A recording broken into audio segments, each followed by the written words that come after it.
10 दफा दाबी नहीं आंदोलन को ओह्लाइले राजस्व अमला संघ। 10 दफा दाबी नहीं राजस्व अमला संघ अनुगुल जिला बंरपाल तहसिल ऑफिस सम्मुख में धारणा बसिचंती बंरपाल ब्लॉक राजस्व अमला संघ कर्मचारी राज्य अमला संघ सभापति त्रिपति बालाजी साहू निर्देश में संघर न्याय्य दाबीगुड़ी को सरकार पूरण करिबारे टालटुल नीति अवलंबन करुथिबारु राज्य रे समस्त राज्य रे अमला संघ कर्मचारी आंदोलन में बसिचंती।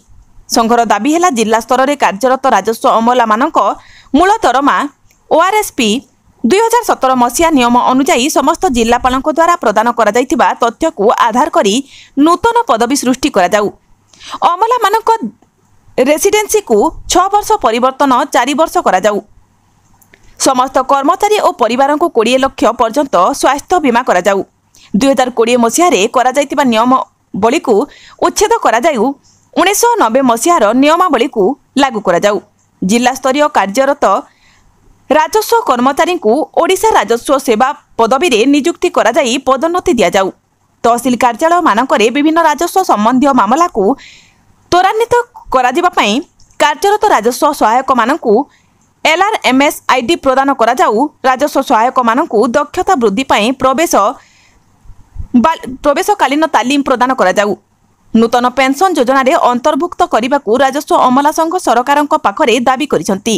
एही आंदोलन रे जॉइंट सेक्रेटरी ओडिशा राजस्व अमला संघर शाखा Soumyaranjan Nahak tehsil office Banarpal section officer Sukanta Kumar Matiari अन्य कर्मकर्ता माने शामिल होइछंती। Sukanta Kumar Matiari section officer Banarpal tehsil. Actually आमर 10 दफा दाबी नहीं आम जो ओडिशा राजस्व अमला संघ को आंदोलन को ओह्लाई तार मूल दफा है लेवल 9 को 2017 नियम अनुजाई लेवल 9 को दरमा को वृद्धि प्रसंग एवं 20 लाख बीमा राजस्व अमला संघ मान बीमा पॉलिसी एवं 1990 मसीहा अनुजाई जो पुराना पेंशन थिला ताकू पुनर्बार प्रचलन करने एवं ओआरएस जो प्रमोशन रही तार 100% प्रमोशन आमको दि जाऊ। यही आम मुख्य प्रसंग रहा है। सरकार बर्तमान जाके आम कौन भी प्रसंग को पूर्ण करना एतिकी कही मोर वक्तव्य रखुच्छे।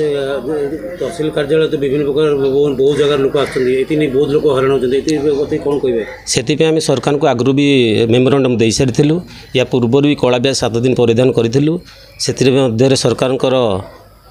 सरकार आमको कहले कि किछि दिन आपणकर कार्य चालू रखंतु एवं आंदोलन ओहरी जातु तापर भी आम किछि दिन समय देले कि सरकार को वैमात्रिक मनोभाव जो आज पुनर्बार आम पुणी आंदोलन को जारी रखीचु।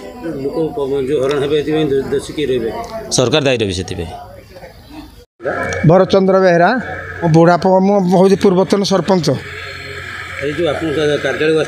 हाँ कार्यालय को आज आसती कौन मोर कम थिला तो कर्मचारी जो धारणा बसती कौन कहना चाहिए मु चाहे करुँच जो मैंने धारणा बसर न्याय्य दाबी जेपर्यंत पूर्ण न हो से पर्यंत हड़ताल चालू विभिन्न प्रकार असुविधार सम्मुखीन हे असुविधा सम्मुखीन हेले सुधा सरकार बाध्य होकर दाबी पूरण करने निष्पत्ति नेबे।